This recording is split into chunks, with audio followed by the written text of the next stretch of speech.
Good evening, I'm John Yang.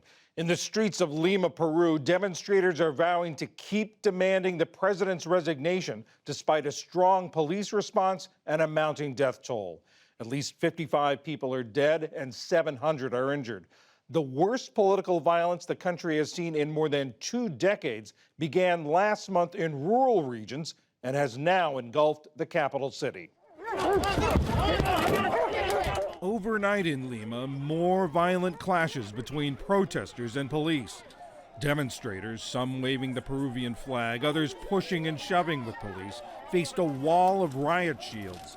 Tear gas and smoke from fires clouded the streets. Dozens of people were injured.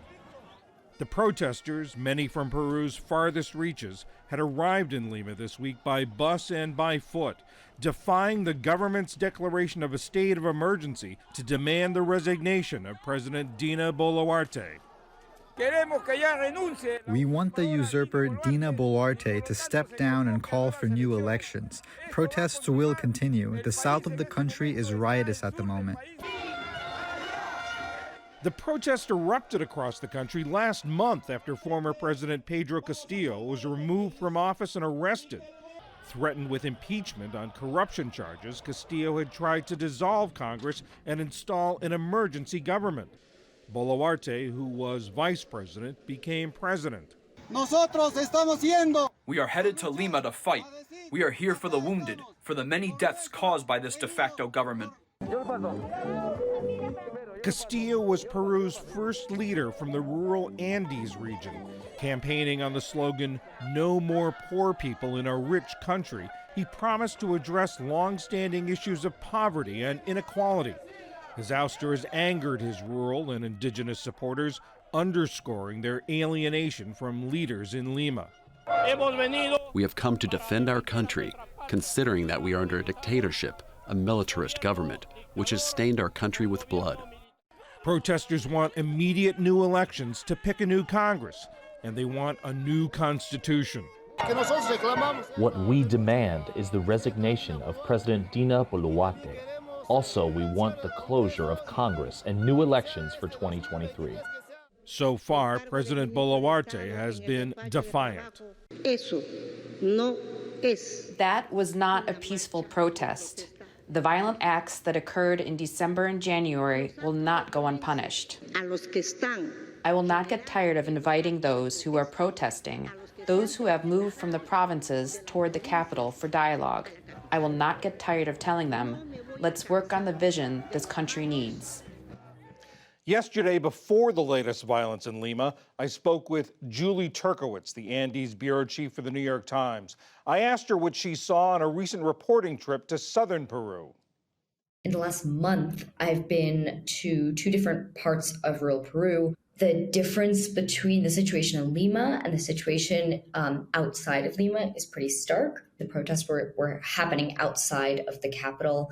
You saw a lot of roadblocks. You saw a lot of parts of the country that were really paralyzed, and a lot of anger that is happening outside of the city. And that anger is extremely present, for example, in Juliaca, in Cusco, in Ayacucho, and you really didn't see it on the streets in Lima. What does that tell us, that this difference between the scene in Lima and the scene on the countryside, what does that tell us about what's going on?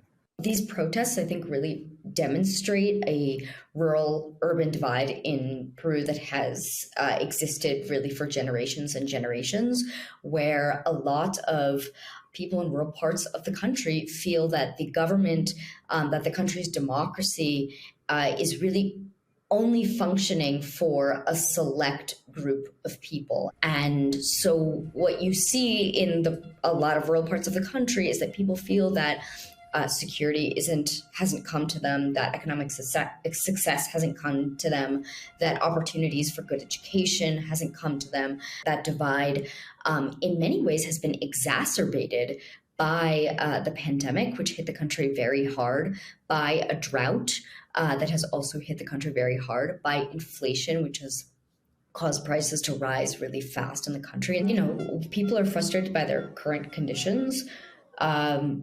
poverty, inequality, but more than that, people are frustrated by a democracy that they don't believe is working for them, that they don't believe serves them in the way that it should.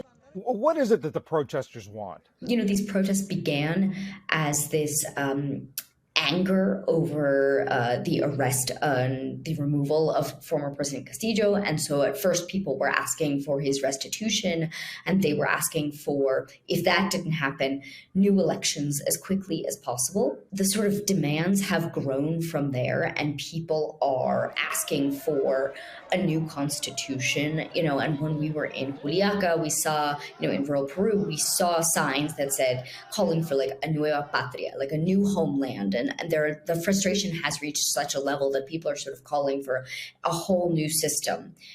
What that new system is not clear. Is this in any way say anything or tell us anything about democracies across South America, across Latin America?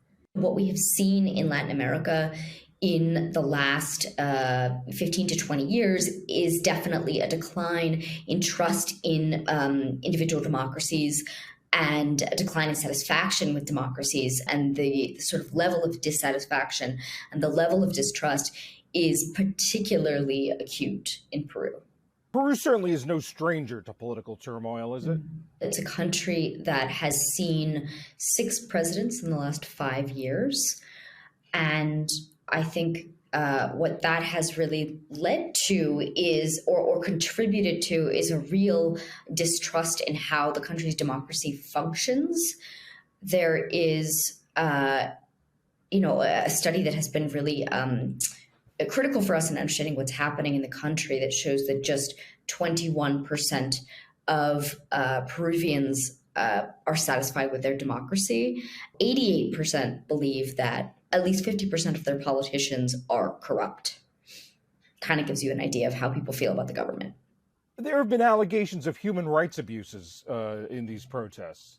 There are many human rights groups who have accused the police of acting disproportionately against protesters, who in some cases have been violent. I mean, they've vandalized, they've burned buildings, but you know, the police and the military, of course, have guns, and a lot of these people have died from bullet wounds.